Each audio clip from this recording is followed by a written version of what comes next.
por asistir el día de hoy. Vamos em, a empezar la sesión sincrónica. Me presento, mi nombre es Rosalvira Cedillo Villar, mi correo electrónico cedillo.rosa914 rcastellanos.ciudaddemexico.gov.mx. Esta es la clase de Derecho Constitucional. Ya estamos en el módulo 2. Me ha agradado particularmente de este grupo y del 205, la gran participación, o sea, 202 y 205, la gran participación que han tenido, ¿no? Entonces, les recuerdo que el día de ayer iniciamos el módulo 2. Este idealmente se debe concluir del 10 al 19 de marzo, ¿no? Se titula La bandera de los derechos humanos, estandarte de un Estado democrático de derecho. Y tenemos que hacer un foro, que es el foro de reforzamiento, y una tarea auténtica. Entonces son dos actividades las que se tienen que realizar.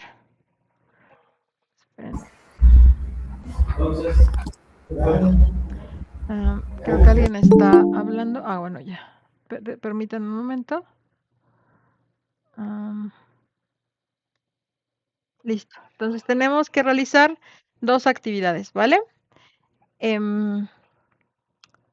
Vamos a, también les recuerdo, ya saben, los medios digitales de comunicación, mi correo electrónico, mi canal de YouTube, @Rosa Elvira Cedillo Villar, todo junto, _URC, Universidad Rosario Castellanos, el Classroom, que es el medio por el cual también nos comunicamos y por el cual accedemos a la sesión de Meet. Si se registran, pues es muchísimo más fácil el acceso, ¿vale? Ahora, el módulo 2 se titula La Constitución Política de México, Elementos Dogmáticos. La sesión pasada ya les había platicado que la Constitución tenía básicamente, o se analizaba, mejor dicho, no es que tenga dos divisiones, sino en términos académicos, se divide en dos grandes apartados, ¿no? Su parte dogmática, del artículo 1 al 29, y su parte orgánica, el resto de la Constitución.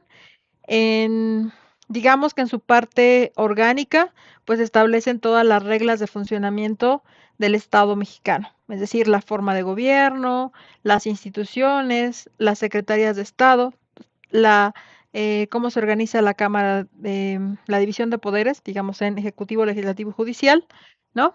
Todo esto queda establecido en la parte orgánica, que vamos a ver el siguiente módulo, y en este solamente nos vamos a focalizar en los primeros 29 artículos de la Constitución, ¿no? Ahora, aquí tienen que hacer dos actividades. La primera es el foro de reforzamiento, ¿no? Es lo que hay que poner mucha atención, es enfocarse en la parte dogmática, artículo 1 al 29, ¿no? Después tenemos que hacer un pequeño texto argumentativo que responda estas tres preguntas. ¿Qué cambios establece la Constitución? ¿Cuál es la diferencia entre derechos humanos, derechos fundamentales y garantías individuales? ¿Cuáles son las obligaciones constitucionales en materia de derechos humanos de las autoridades para no violentar los derechos de Karen? Aquí recuerde que Karen es nuestro caso práctico que vamos a estar resolviendo todo el curso, ¿no?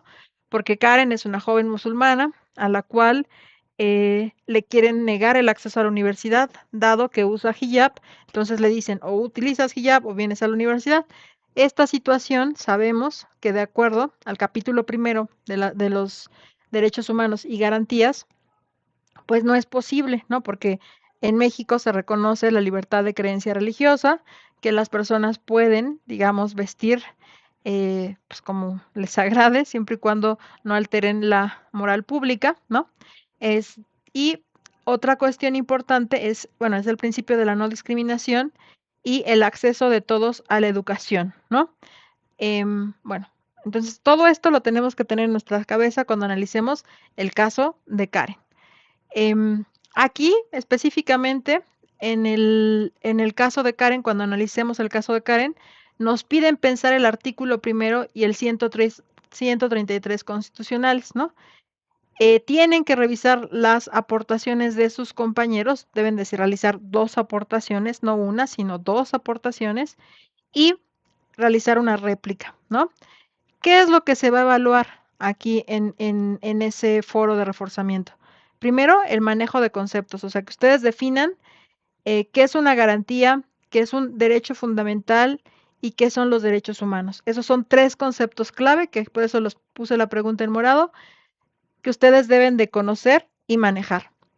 Después, que ustedes utilicen en sus referencias fuentes confiables de información y que hagan su retroalimentación y que obviamente se comuniquen en su foro de una forma argumentativa, ¿no? Ahorita vamos a ver la rúbrica para que vean que nuevamente se nos pide que aquí, cuando ustedes trabajen en los foros de reforzamiento, lo hagan bajo un esquema de escritura argumentativa. ¿Y por qué les obligamos a que lo hagan?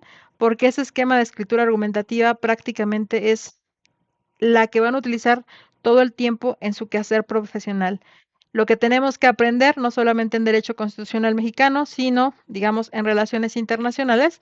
Recuerden que en los orígenes, las relaciones internacionales nacieron como un, digamos, un hermanito, un pariente, ¿no? De una rama del derecho que es el derecho internacional público y privado, ¿no? Entonces, Em, en derecho es muy importante sustentar y motivar las ideas, ¿no? Entonces, por eso es muy importante que aprendan ustedes a desarrollar textos argumentativos, ¿vale? Em, voy a, voy a pasar, ahora voy a cambiar un poquito la organización de esta sesión.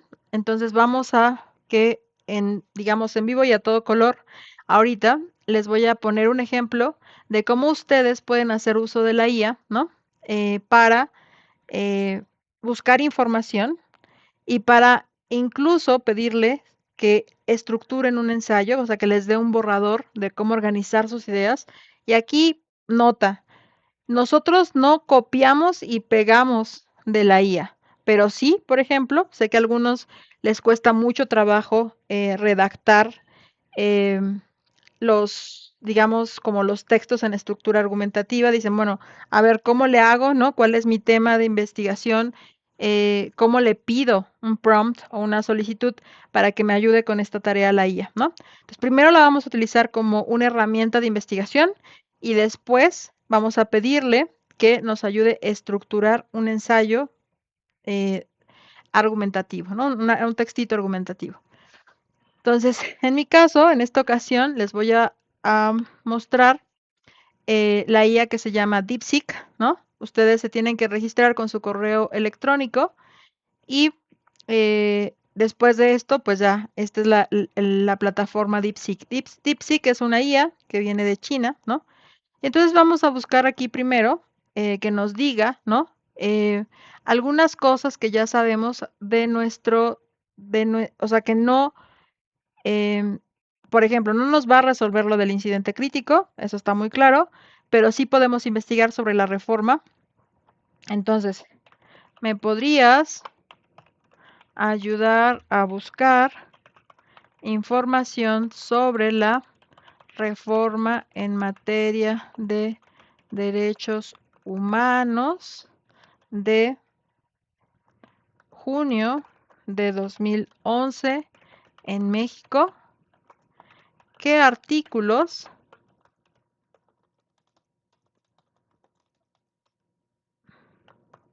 qué artículos constitucionales fueron modificados, ¿no? Entonces, organiza las referencias y agrégalas en formato APA séptima edición.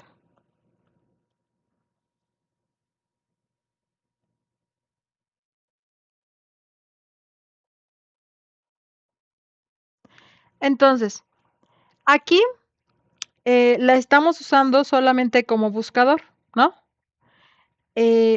Y nos dice, la reforma constitucional de derechos humanos de 2011 se llevó a cabo el 10 de junio, lo cual es verídico. Aquí ustedes, si no confían en la IA, yo a veces no confío en la IA, honestamente, pero le pueden aquí dar clic, ¿no? Y les va a decir, mira, en este artículo es de donde yo saqué la información porque se los dice, ¿no? Entonces, acá, por ejemplo, nos da otra fuente, ¿no? Ahí de donde están los puntitos.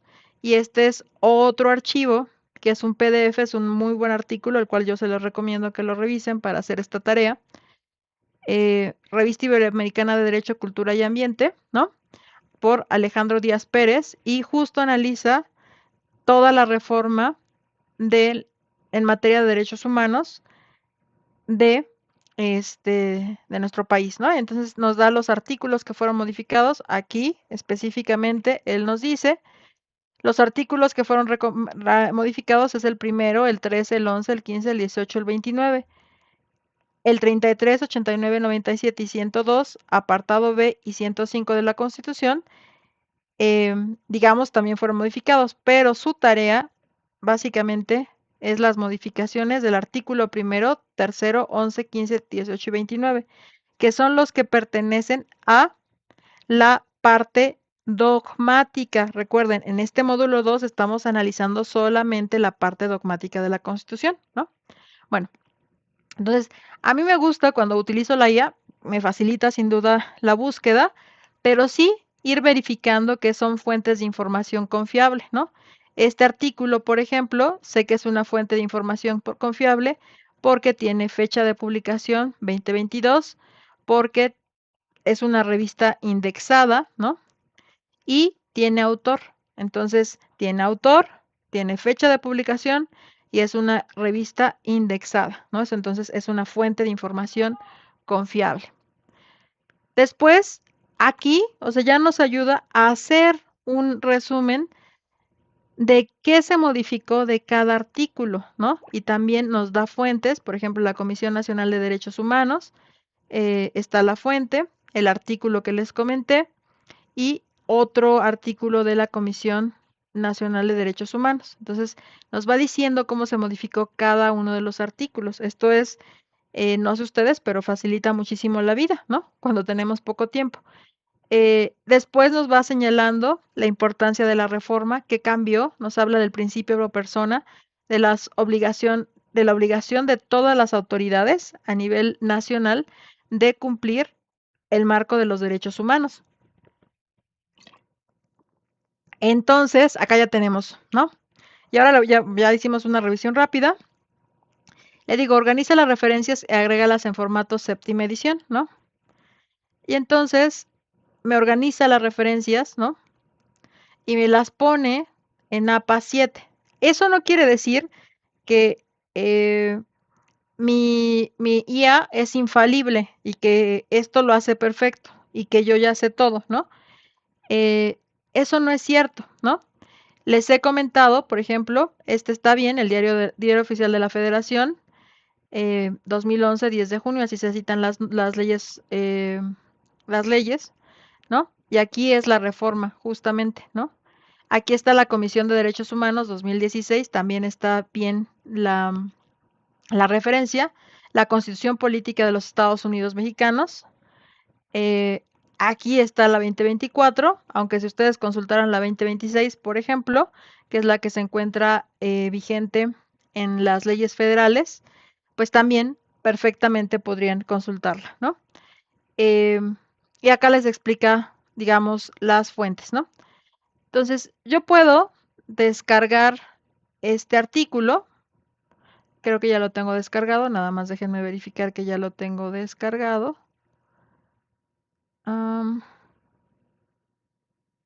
No, entonces lo voy a descargar, discúlpenme. Lo voy a descargar. Lo descargo. El artículo de DH, le voy a poner DH 2022, ¿no? Para que lo encuentre rápido. Y ahora sí voy a escribir mi prompt. O sea, mi prompt es la solicitud que le voy a decir a la IA para que me ayude a construir un texto argumentativo, ¿vale?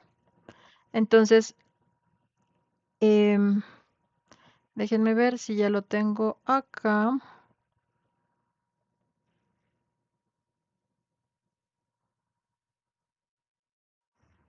No. Entonces voy a hacer el prompt en esta parte y le voy a decir, ¿me podrías ayudar a redactar un ensayo argumentativo con conclusión, desarrollo, introducción, porque puse al principio la conclusión, discúlpenme, con introducción, desarrollo, conclusiones y referencias en formato APA, séptima edición, que aborde que primero, en la introducción señale que se van a responder 3 preguntas fundamentales, ¿no? ¿Cuáles son las 3 preguntas fundamentales que ustedes van a responder? Son estas, ¿no?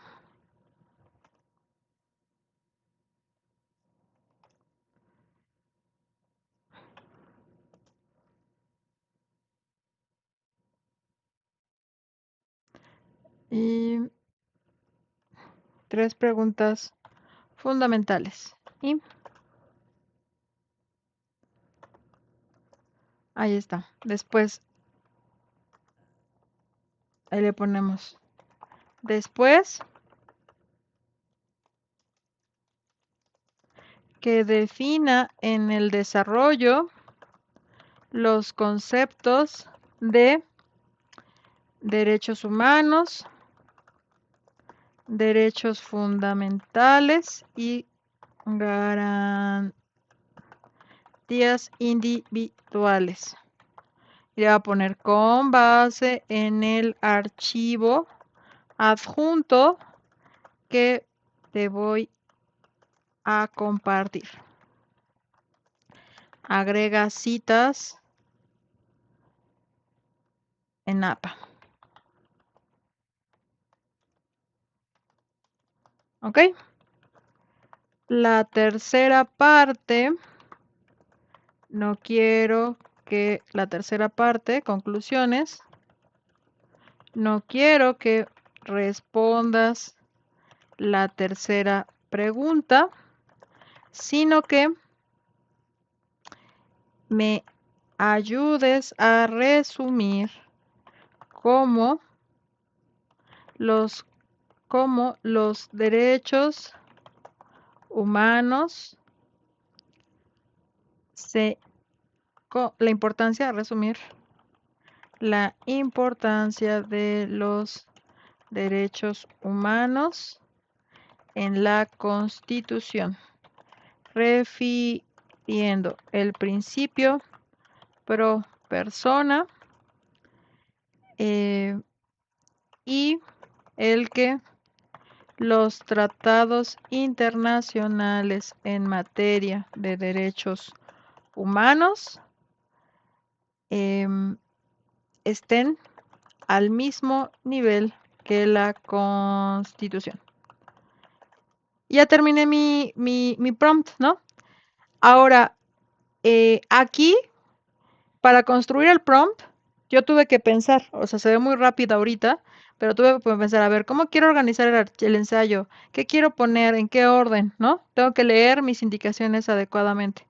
Entonces, tuve que buscar un artículo que digas, ese artículo está súper bien y quiero que me sirva, ¿no? Entonces voy a poner el texto, el prompt, le voy a adjuntar el artículo que para mí me parece fundamental revisar para que sustente mis argumentos.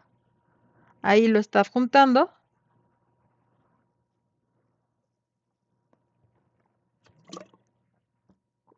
Ya lo puse todo y lo envío, ¿no? Y me empieza a construir justamente un textito que tiene introducción, que tiene desarrollo y que tiene una conclusión, ¿no?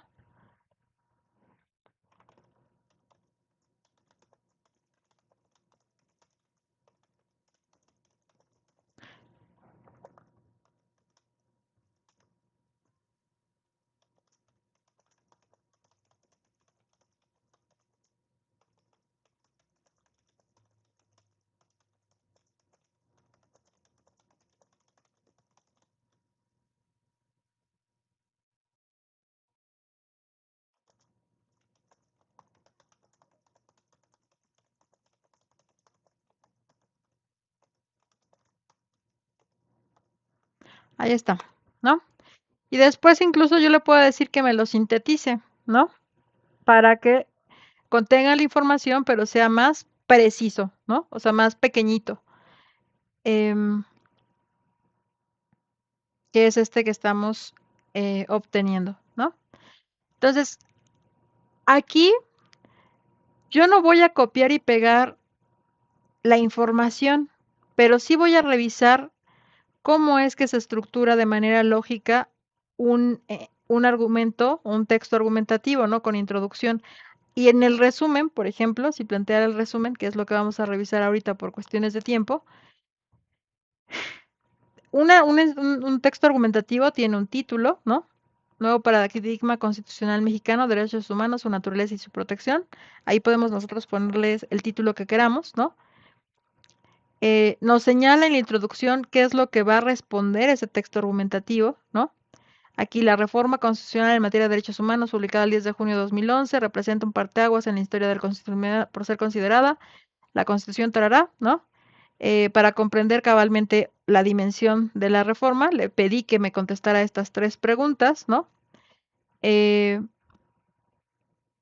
y ya, ¿no? Después, los cambios constitucionales, ya están señalados los cambios constitucionales con base en el autor. Entonces aquí estoy incluso aprendiendo a citar apellido y año, ¿no? Me cita y me da dos tipos de referencia, una donde es un parafraseo y la otra que es una cita textual, ¿no? El bloque de constitucionalidad es algo que enuncia Pérez Pérez y está entre comillados porque lo dice que lo menciona en la página 4, ¿no? Me dice, por ejemplo, por qué es importante distinguir entre los tres conceptos, define los tres conceptos y me aporta unas conclusiones. Ahora, este ensayo, aunque parezca que ya está terminado, no está terminado, ¿no? Porque nos falta hablar de el incidente crítico y ahí sí no nos va a poder ayudar la IA, ¿no? Entonces, cuando me dicen a mí, me dicen, oiga, profesora, ¿cómo se dio cuenta que un texto utilizamos la IA? Porque no van a hablar de su incidente crítico, ¿no? Porque los contenidos del, de la plataforma no van a saber quién es Karen si no contextualizo cuál es el caso de Karen, ¿no? Entonces, obviamente que yo voy a saber que ese texto, y aparte porque utilizo la IA, ¿no? Entonces, uno se da cuenta cuando ustedes utilizaron la IA para generar un texto. Entonces, claro que yo digo, bueno, tengo que generar un título propio, ¿no? Entonces yo espero que mis estudiantes justo generen un título propio, ¿no? A mí se me ocurriría, por ejemplo, eh, los derechos humanos arribaron al cuerpo constitucional en México, ¿no? Se me ocurre ese título. Ustedes pueden buscar un título más original que el mío, ¿no? Eh, la idea es que ustedes planteen un título creativo, ¿no? Y ya sé que va a ir mi introducción. Aquí tal vez no necesite tanta información del autor y pueda resumir, ¿no? En la Constitución o los derechos humanos, o le puedo decir ahí, la introducción de los derechos humanos aconteció el 10 de junio de 2011, ¿no? Y esto me lo dice y es considerada la transformación más importante desde 1917. Entonces ahí ya tenemos, y ya no lo puse tal cual, ¿no? Dicha modificación, yo puedo modificar esto. Dicha reforma implicó una profunda reconfiguración del orden jurídico, ¿no? Eso me agrada. Y ahí le podría poner y los derechos humanos se colocan en el centro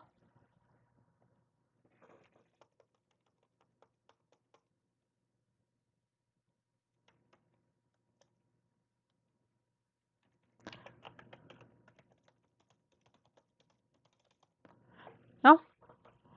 Entonces, yo ya no estoy escribiendo lo mismo, sino lo estoy reeditando y después de eso estoy poniendo, por ejemplo, estas preguntas que son las que nos piden. Y acá, por ejemplo, nos falta una, ¿no? Que nos falta responder al final, en las conclusiones, cómo es que nosotros vamos a trabajar el caso de Karen, ¿no? Déjenme, acá está. Entonces, ¿y cuál es? Ahí. Y eso no va a cambiar porque es lo que tenemos que definir, ¿no?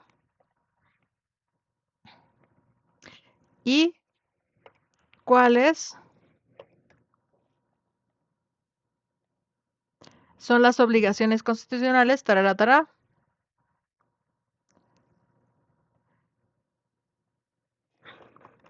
Por dicho motivo,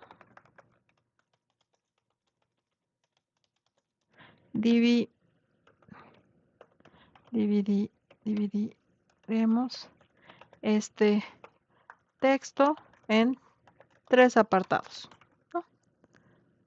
Listo. Entonces, acá ya tenemos una introducción que me está advirtiendo lo que voy yo a leer en mi texto argumentativo, que recupera las 3 preguntas que ya no tuve que escribir desde cero, que ya lo estoy modificando y que faciliten mucho mi trabajo, ¿no? Ahora, también que quede claro, yo no estoy fomentando que copien y peguen, aprendamos a aprender con la IA, ¿no? Bien, me ayudó a saber qué es lo que debe de contener una introducción. Sin embargo, es mi deber ético como profesionista modificarlo y agregar más fuentes de información, ¿vale? Entonces, acá, recuerden que ustedes tienen que decir en ese texto, incluso, por ejemplo, acá ya les dijeron todo, ¿no? Pero ustedes en las indicaciones les dicen que solamente tienen que hablar de los artículos que se modificaron en la sección dogmática. Entonces, aquí eso no me sirve, pero me puedo poner los artículos modificados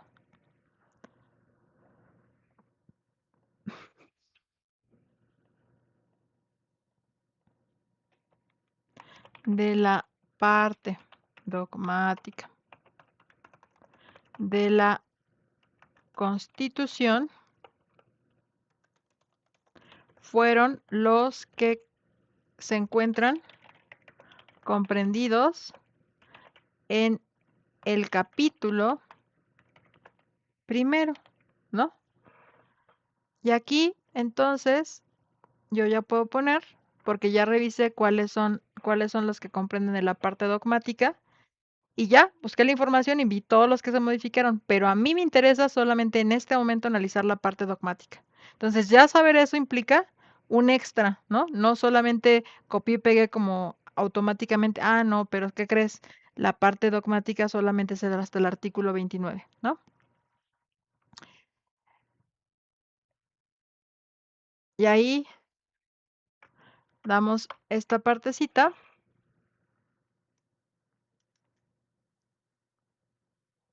Aquí vamos a poner 2 puntos. Bueno, en el capítulo primero, discúlpenme, en el bueno, en el primer capítulo, en el primer,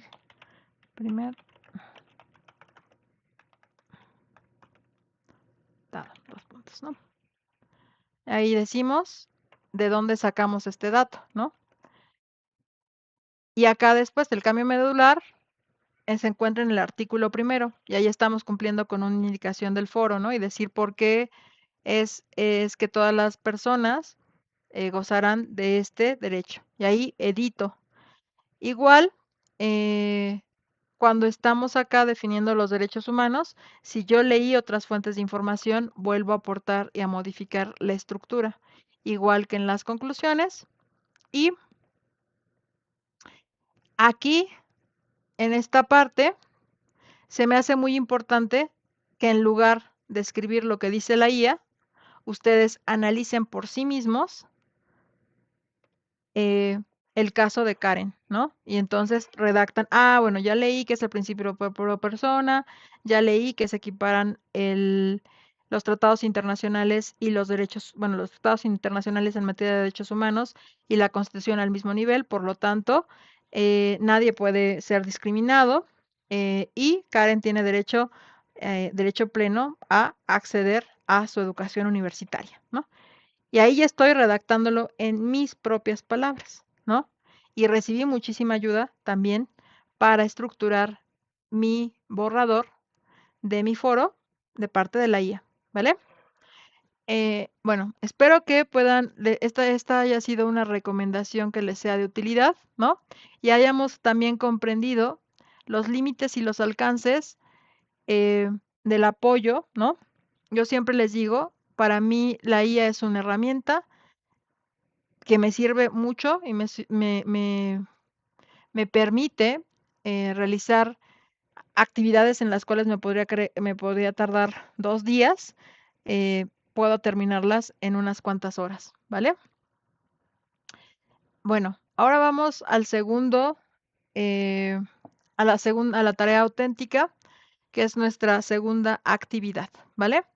Entonces nos dice que tenemos que, y yo recomiendo que sean realizadas en ese orden. Primero realicemos la investigación en nuestro foro y después la tarea auténtica porque están muy relacionadas. Entonces, igual tenemos que analizar la reforma en materia de derechos humanos del 10 de junio de 2011, vincularla con el incidente crítico, pero aquí tenemos que elaborar un mapa conceptual o cuadro sinóptico, ¿no? Y aquí están también las pequeñas letras, ¿no?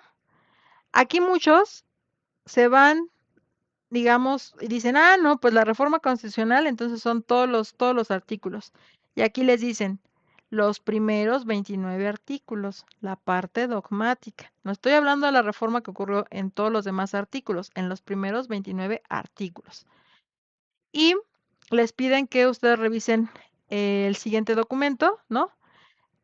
Después que ustedes analicen ya en la reflexión la relación entre tratados internacionales y principios constitucionales, cuáles tienen más prioridad para proteger y procurar los derechos humanos. Si ustedes leyeron el artículo 133, pues van a poder responder esta pregunta.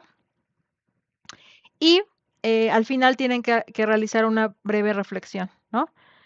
Ahora, aquí también, bueno, van a hacerlo en formato APA, ¿no? En las citas y tienen que guardarlo en un documento PDF. Aquí mi recomendación también es que utilicen, por ejemplo, Canva. Si yo me meto aquí a Canva, si ustedes, por ejemplo, quieren utilizar Canva IA, ¿no? Entonces le pueden pedir, ¿no? Supongamos que ya realizaron su investigación, esta partecita, ¿no? La primera parte que nosotros vimos al inicio de la sesión, ¿no? Ustedes ya realizaron su investigación y saben que esto se modificó, esta primera parte fue la que se modificó referente a los primeros 29 artículos, ¿no? Entonces vamos a hacer el prompt para que les ayuden a hacer su mapa mental, ¿no? Elabora un mapa mental que incluya eh, los siguientes artículos que fueron modificados con la reforma constitucional en materia de derechos humanos de 2011 en México,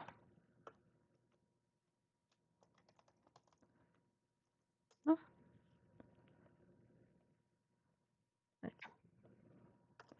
Y después tenemos todo el conjunto de artículos que fueron modificados, ¿no?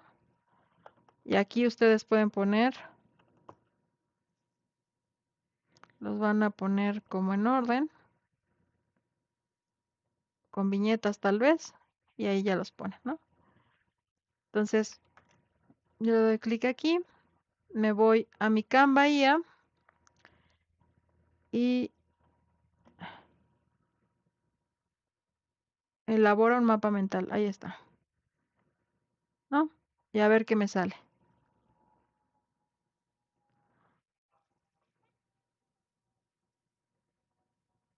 Y dice, estoy preparándolo, ¿no?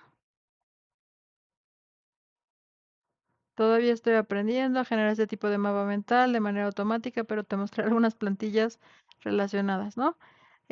La IA está creciendo muy rápido. Antes era muy sencillo. Empezó primero generando presentaciones y ahora ya se está haciendo casi todo lo de Canva que se pueda realizar de esta forma, ¿no?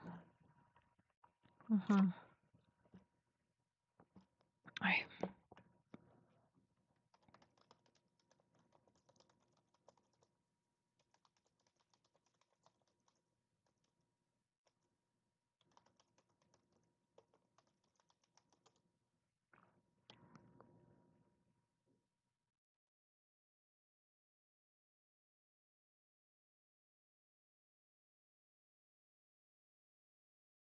y ahí me lo da. ¿Ya vieron?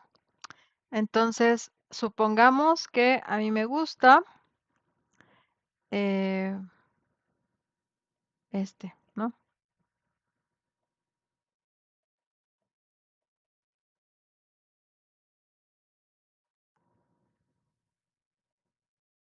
Ahí está este.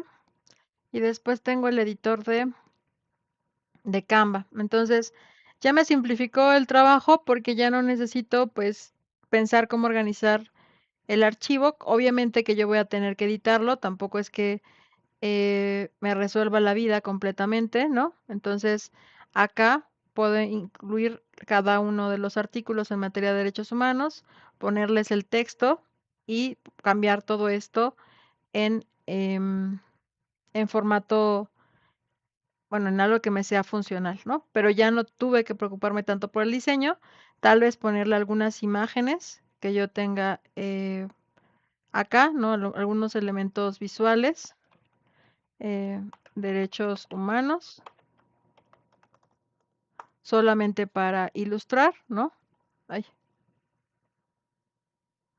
supongamos, pueden poner derechos humanos de forma gratuita, ¿no? Tal vez yo pondría este simbolito, ¿no? De la no discriminación, por el principio de no discriminación, ¿no? Pum. Y me queda, eh, obviamente que vamos a tener que editar esta parte, poner los artículos, ¿no? Pero de alguna manera nos ayuda. Y aquí tal vez pongamos, en lugar de esto, porque les digo que apenas también están eh, aprendiendo a hacer mapas mentales aquí en Canva, ¿no? Antes no se hacía, o sea, el año pasado todavía no se podían hacer mapas mentales. Este, y acá también ir modificando cada una de las secciones, ¿no? Em, bueno, esta es una recomendación para que ustedes vayan más o menos organizando el trabajo, ¿vale? Y también aprendan a utilizar pues estas nuevas herramientas, ¿va? Voy a regresarme a, a la presentación. ¿Listo? ¿Hasta aquí tienen alguna duda o pregunta sobre, sobre las dos tareas que tienen que hacer? Aquí ya buscamos la nota específicamente en la tarea auténtica, solamente incluir hasta el artículo 29, ¿no? Porque en muchísimos trabajos me incluyen toda la reforma constitucional y hablan de todos los artículos de la Constitución. Esa no es la tarea, ¿no? Es hasta los primeros 29 artículos.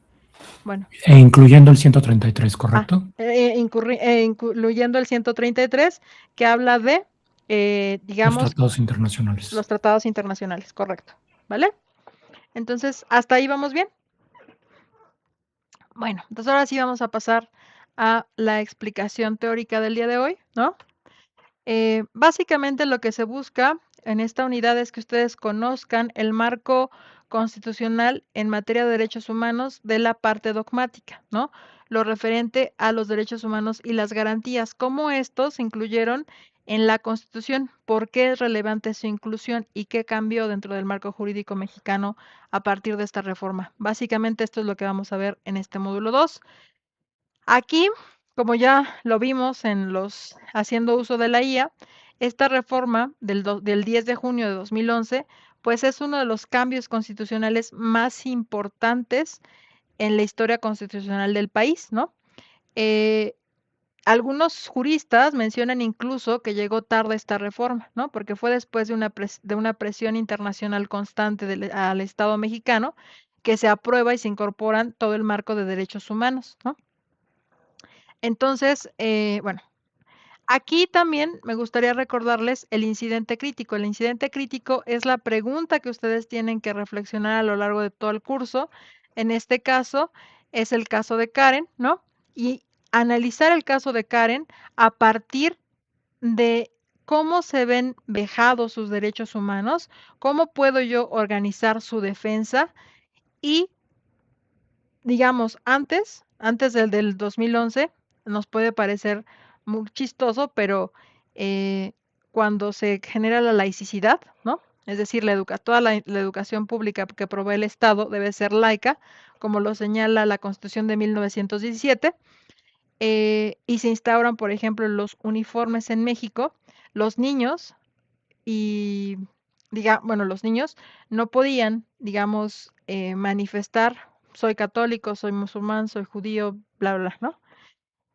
Particularmente ya en las universidades, pues no debe haber ningún tipo de discriminación y es posible que Karen asista con su hijab a la escuela, ¿no? Siempre y cuando no altere el orden público, ¿no? Pero en general, sí, Arturo.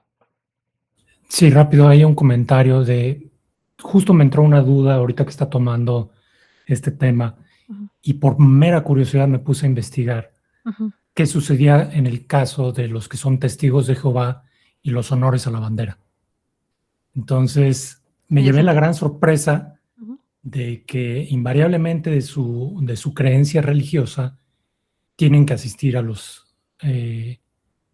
honores a la bandera.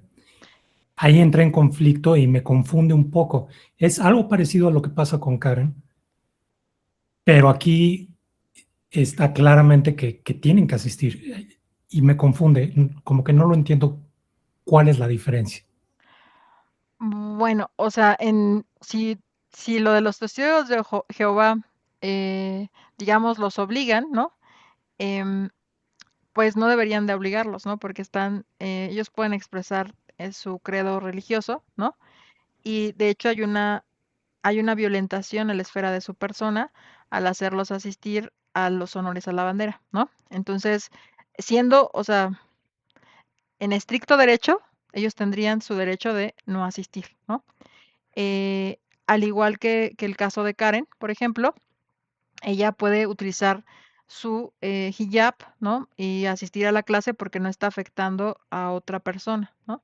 Entonces, por ejemplo, esto pasaba actualmente, lo que planteas es una realidad, es muy complicado, ¿no? O sea, esto, digamos, nosotros podemos querer defender los derechos humanos en todas las esferas posibles, sin embargo, seguimos teniendo problemas en la práctica, ¿no? Como lo de los testigos de Jehová, por ejemplo, las mismas personas, si son musulmanas, pues deberían algunas personas cubrirse, digamos, con el velo la cara, pero pues al vivir en un estado laico y al estar en México, dice, no, pues te tienes que descubrir la cara, ¿no? Porque, no sé, después del 11 de septiembre, decía, no vayan a ser musulmanes y un atentado, lo cual estás haciendo una cuestión discriminatoria, ¿no? Porque no solamente los musulmanes digamos, a pensar en realizar atentados, ¿no? Entonces estamos como promoviendo y rompiendo con lo que señala el artículo primero, que es el principio de no discriminación.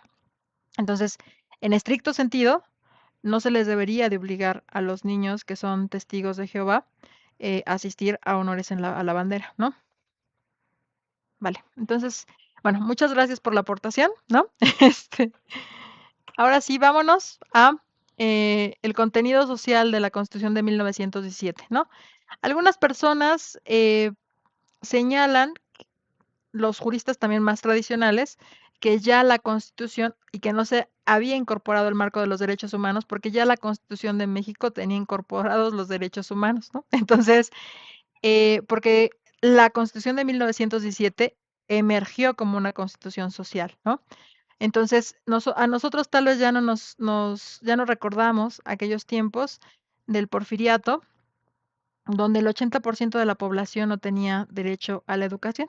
Entonces, lo primero que hizo el Estado mexicano cuando toma el poder, ¿no? Y después de que ya entra el Estado moderno, se hacen campañas inmensas de alfabetización, ¿no? Entonces, alcanzar, por ejemplo, que actualmente tenemos la matrícula cubierta en educación básica, primaria y secundaria, fue algo que implicó un gran reto, ¿no? Entonces, eh, el artículo tercero, pues fue ampliamente debatido porque en México se consideró que el acceso a la educación era sumamente importante para abatir otro tipo de desigualdades, ¿no? Si las personas sabían leer y escribir, iban a poder defender diversas esferas de sus derechos. Si las personas no saben leer y escribir, pues obviamente van a sufrir diversas vejaciones, ¿no?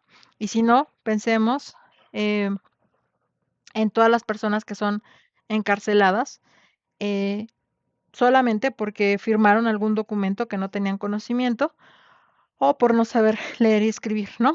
Entonces, en México la educación debe ser laica, gratuita y obligatoria. Esa fue la idea inicial del artículo tercero, ¿no?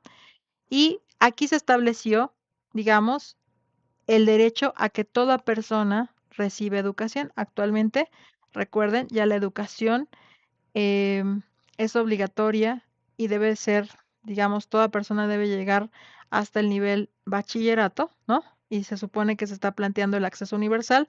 Y nosotros también como Universidad Nacional Rosario Castellanos surgimos como una institución educativa que busca abatir las brechas de desigualdad de todas las personas para tener acceso a la educación. Entonces, por eso la Universidad Nacional Rosario Castellanos tiene esa misión, ¿no? De tener un acceso gratuito, público, para todo tipo de personas, ¿no? Es una población muy, muy amplia, ¿no?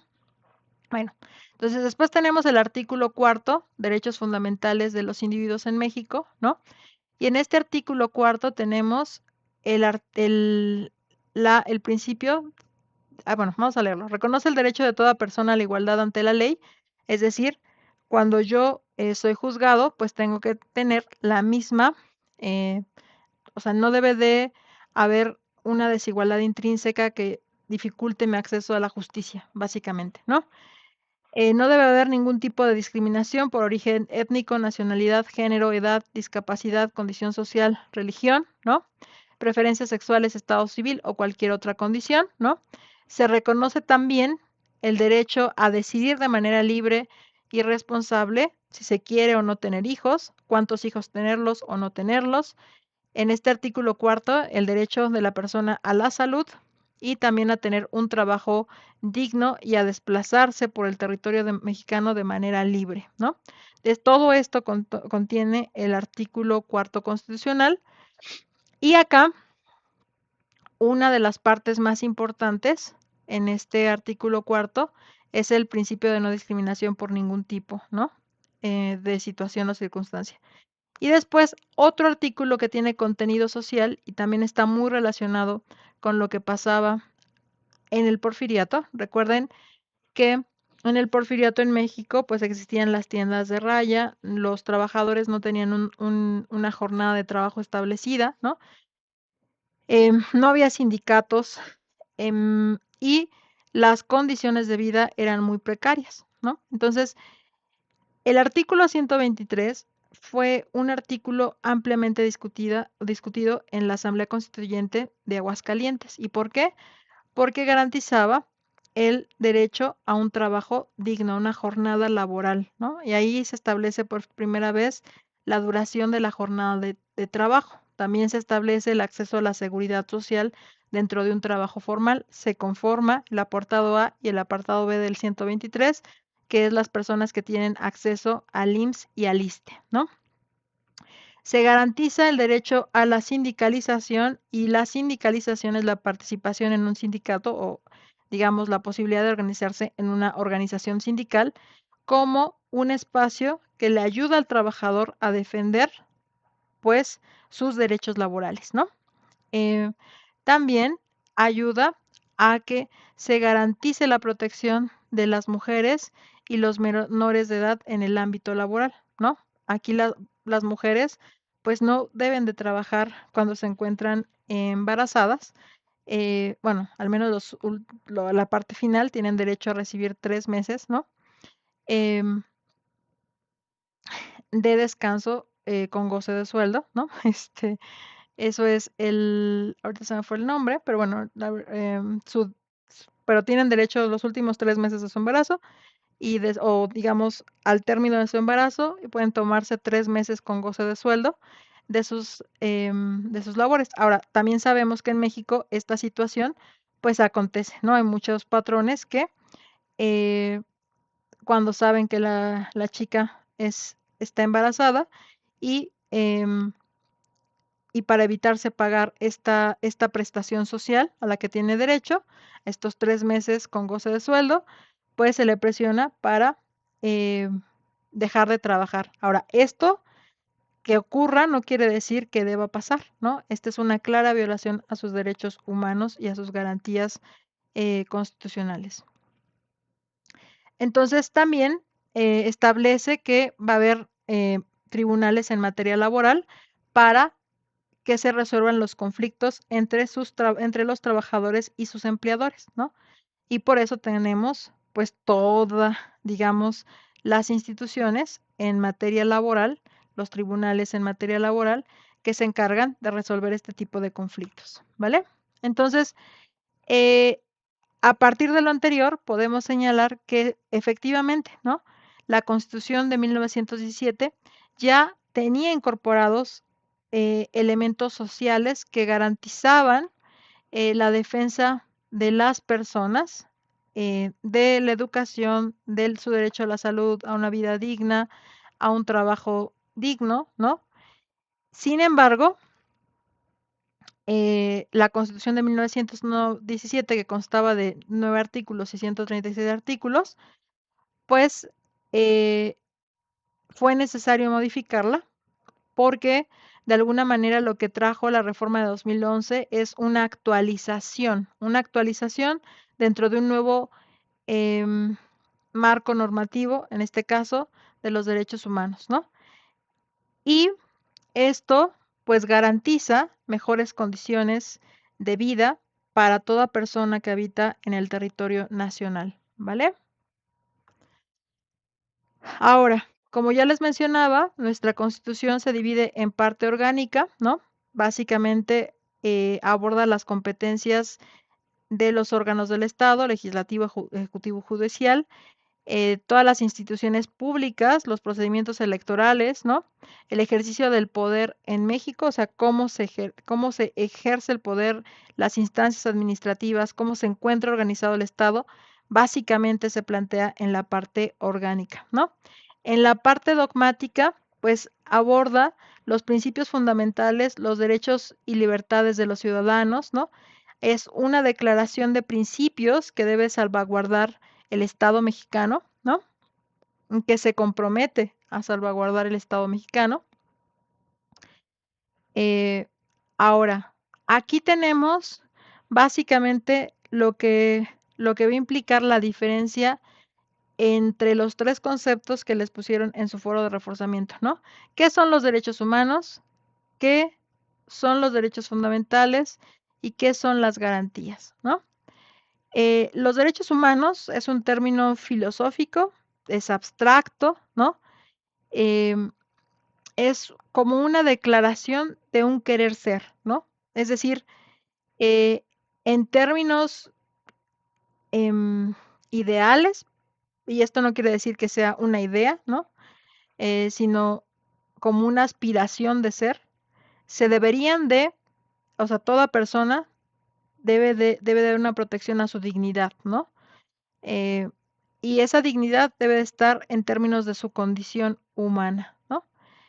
Y los derechos humanos buscan garantizar la libertad y la igualdad de las personas, teniendo como principio fundamental la dignidad humana, ¿no? Entonces, los derechos humanos, pues, son básicamente esa carta, ¿no? De aspiraciones donde se busca que los seres humanos, pues, vivan con dignidad, básicamente, ¿no?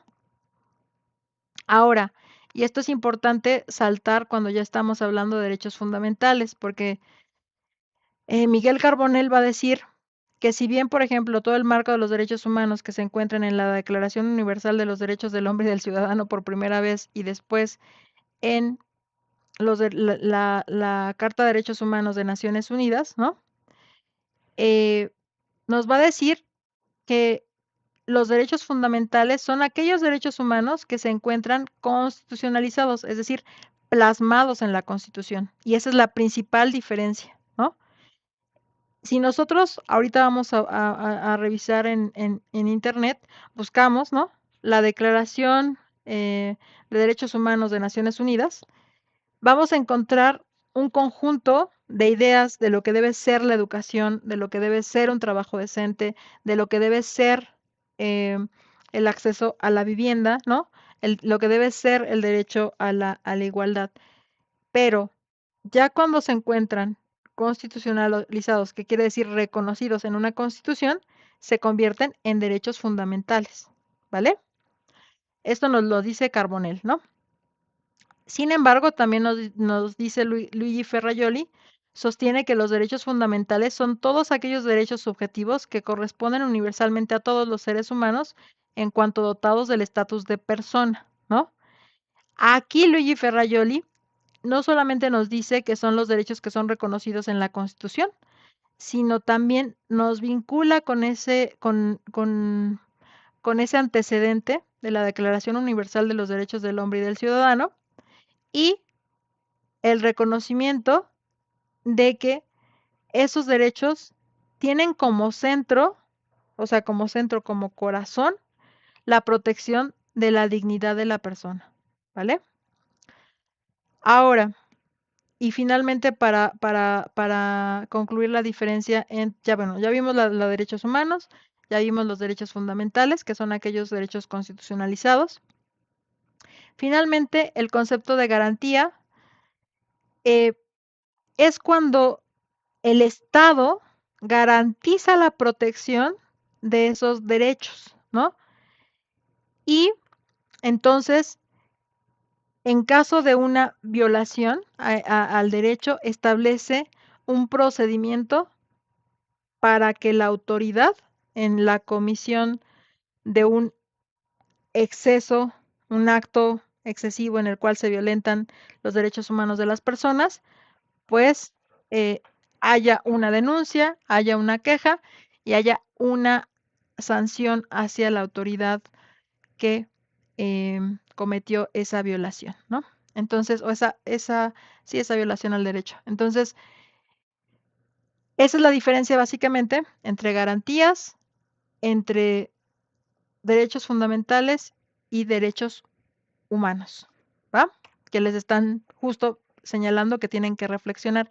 Y es muy importante porque ahí aprendemos básicamente cuál fue la importancia de la inclusión del marco general de los derechos humanos a la Constitución, es decir, cuando estos fueron constitucionalizados, incorporados a la Constitución, y después cuando se obligó al Estado mexicano a garantizar que efectivamente todo ese marco normativo se cumpliera, ¿no? Aún tenemos mucho que trabajar, es imperfecto, siguen ocurriendo situaciones que no deberían de ocurrir, sin embargo, que ya se incorporen en el marco normativo es un avance sustancial, ¿no?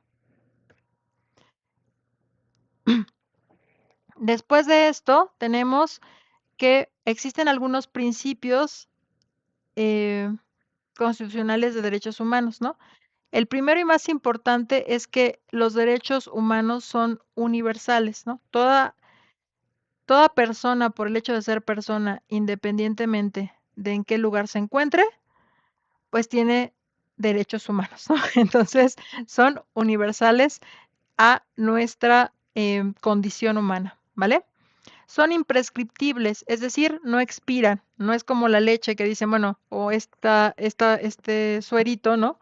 Que me dicen, bueno, expira, ¿no? Y busco la fecha de caducidad y digo, bueno, expira el 10 de septiembre del 2026, ¿no? O sea, entonces son imprescriptibles, quiere decir que no se pierden con el paso del tiempo, ¿no?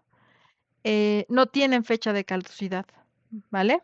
Sino que, y tampoco, no solamente no tienen fecha de caducidad, sino tampoco van disminuyendo su condición o su calidad en el tiempo, ¿va? Después, los derechos humanos también son inalienables. Yo no me puedo quitar, me voy a quitar mi derecho a la vida, ¿no? Me voy a quitar mi derecho a la educación, ¿no? Entonces, eh, inalienables quiere decir que no pueden ser quitados por nadie,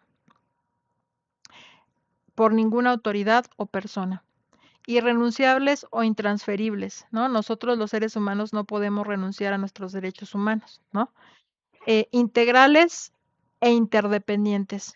Si nosotros, por ejemplo, no tenemos derecho a la educación, pues ese derecho a la educación, el que no tengamos acceso al derecho a la educación, tal vez nos impida tener derecho a un trabajo digno, ¿no? Porque tal vez esa persona, por no saber leer y escribir, no puede firmar un contrato o no puede acceder a un determinado tipo de trabajo.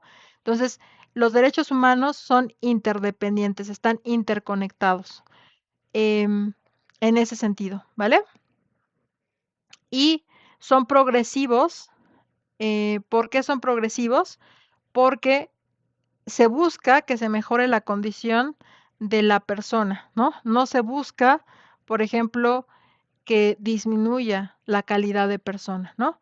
O sea, no podemos pensar, por ejemplo, que las personas ya no tendrían derecho a formar sindicatos, ¿no? Este, ¿por qué? Porque ese derecho está establecido en la Constitución como una forma de defensa de sus derechos laborales, ¿no? Entonces, no podemos retroceder como el cangrejo en términos de materia de derechos humanos. Debemos de ampliar las posibilidades de vivir una vida digna, ¿vale? Entonces, en ese sentido son progresivos, ¿no? Vamos buscando que se amplíe la esfera de los derechos humanos, no que se disminuya.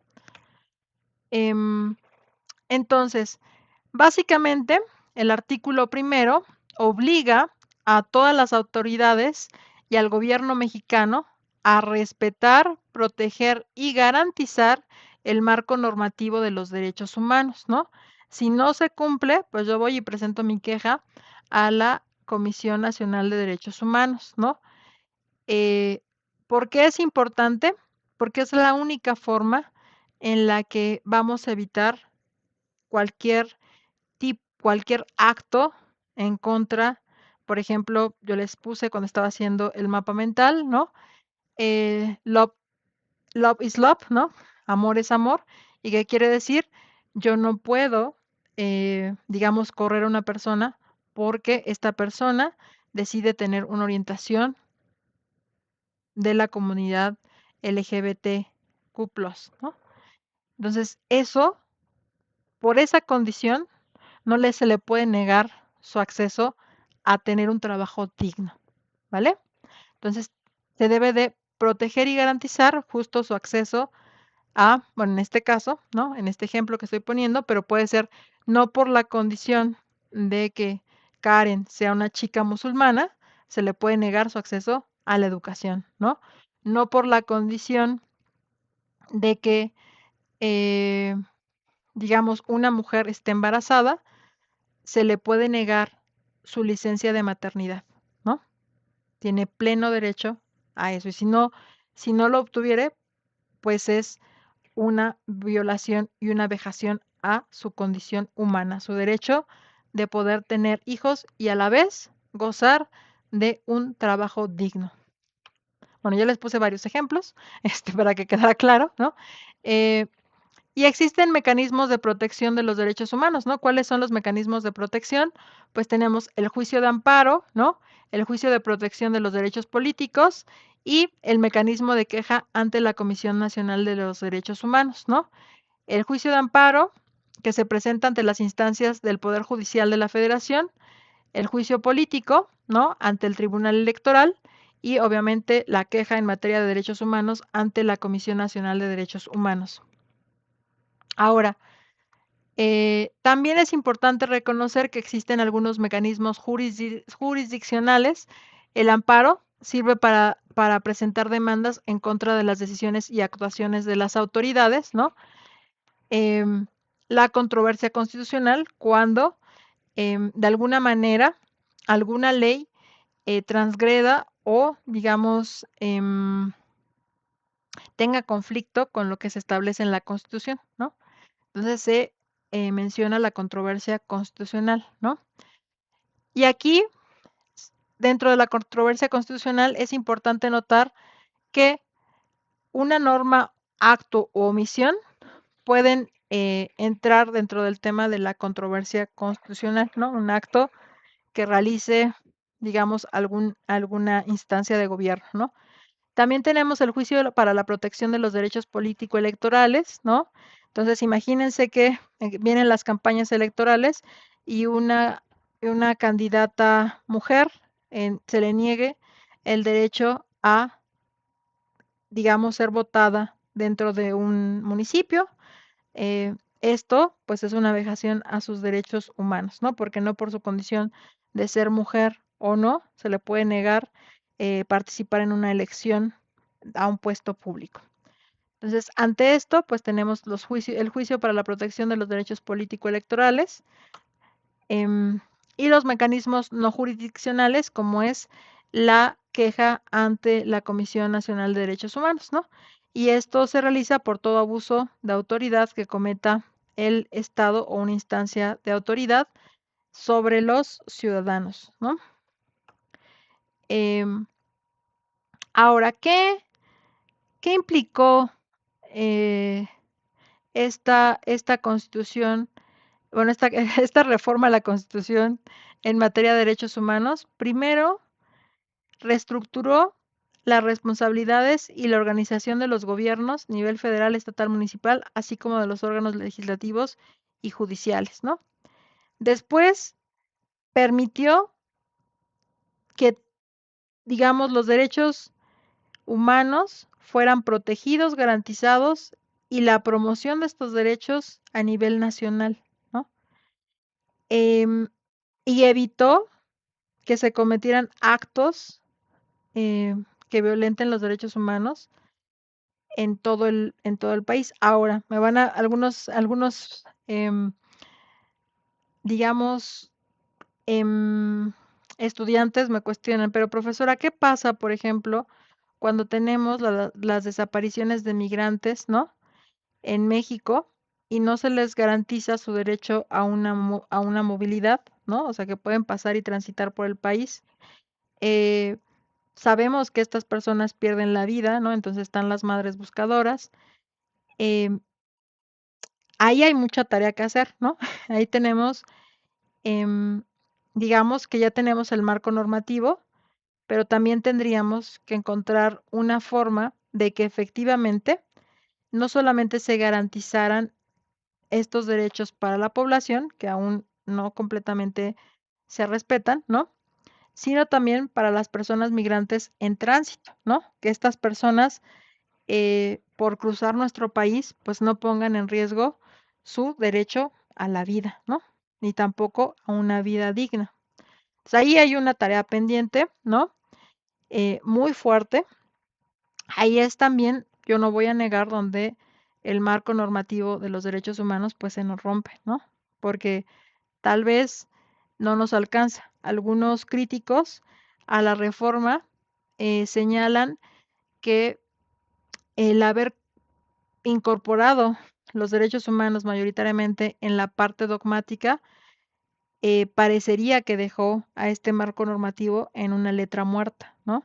Que se debió encontrar mecanismos que obliguen a las autoridades efectivamente a cumplirlos, y que no solamente sea el mecanismo de la queja, sino que haya sanciones efectivas ante una violación en materia de derechos humanos, ¿no?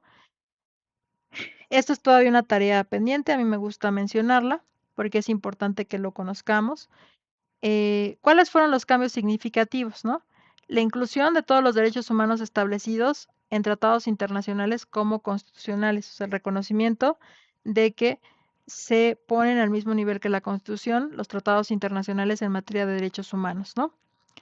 El reconocimiento del derecho a una audiencia para las personas extranjeras en caso de expulsión del territorio nacional por parte del presidente de la República, ¿no?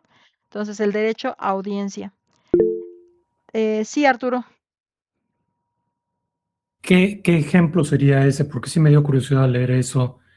Un caso de expulsión por parte del presidente de la República, que vendría siendo un caso de alguien de alguna embajada que haya sido expulsado del Sí, de país. alguna embajada, o por ejemplo, tal vez, em, por ejemplo, supongamos que hay una persona que cometió un delito, ingresa, bueno, no un delito, sino que es un perseguido por cuestiones políticas, decide refugiarse en México, pero supongamos que, bueno, si tú entras a México, tus derechos políticos como extranjero están restringidos, ¿no? O sea, no puedes participar en la vida pública ni tomar posición ante cuestiones tal vez electorales, ¿no? Supongamos que la persona en una campaña electoral o manifestó su, Mm, digamos, como tendencia o su afinidad política, ok, y entonces esto generaría una situación de que puede ser expulsado del territorio nacional, ¿no? Pero antes de ser expulsado, necesita el reconocimiento de audiencia, ¿no? ok, Ahí quedó perfecto. más claro. Sí, O sea, ahí sí, en el caso específico de los extranjeros, creo que queda muy claro con esta participación tienen restringida la participación en la vida pública del país, ¿no? Bueno, después tenemos la habilitación de la Comisión Nacional de los Derechos Humanos. Recuerden, ¿no? Que aquí esto fue muy importante, ¿no? Aún nos queda un camino por hacer de esta Comisión Nacional de los Derechos Humanos una instancia más fuerte, que vaya más allá de la queja y de las recomendaciones, ¿no? Donde efectivamente tengan sanciones que permitan que los actos de autoridad sean sancionados, ¿no? Eh, También algunas personas pues dicen que esta comisión nació con las manos amarradas porque justo emite recomendaciones y las recomendaciones no son vinculantes, ¿no? En esto se está trabajando, ¿no?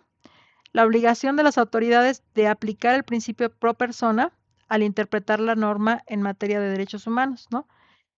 Eh, y esto qué quiere decir, que la aplicación de la norma se dé en beneficio de la condición humana, de la dignidad humana de la persona, la protección de toda esfera de los derechos humanos de las personas.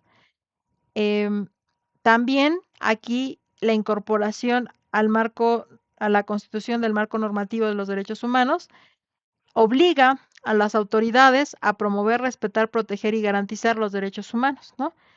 Por ejemplo, eh, tal vez no se vea un gran avance que haya una comisión de víctimas, ¿no? Pero sin embargo, antes, cuando, digamos, en este país había cantidad de desaparecidos, ¿no? Que ya tengamos la posibilidad de que haya una comisión encargada, ¿no? De la identificación de cuerpos,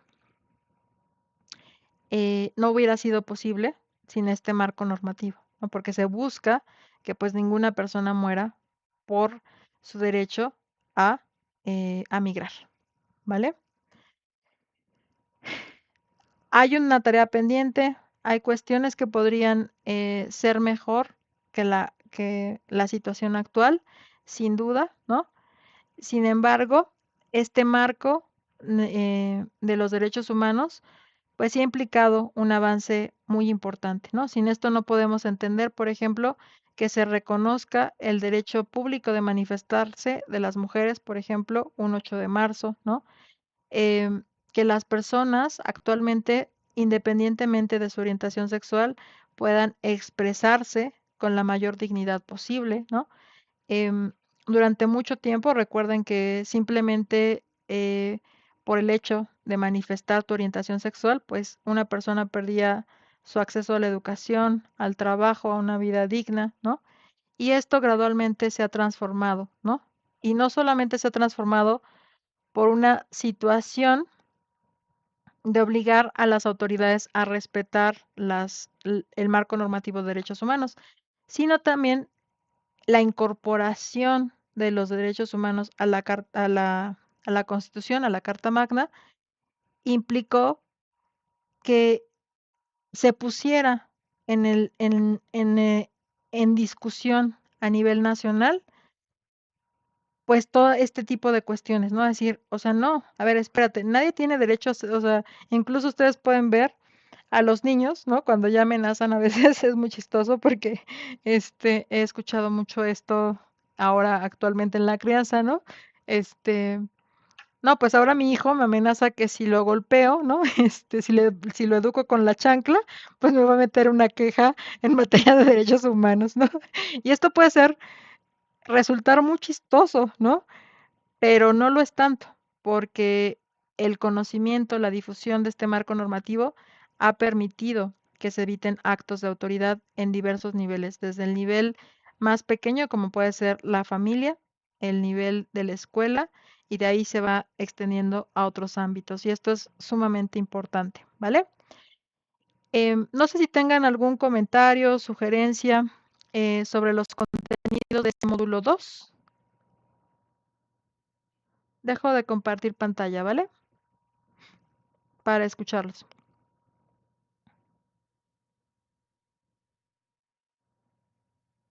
¿No? ¿Todo clarísimo? ¿Todo muy bien? Este,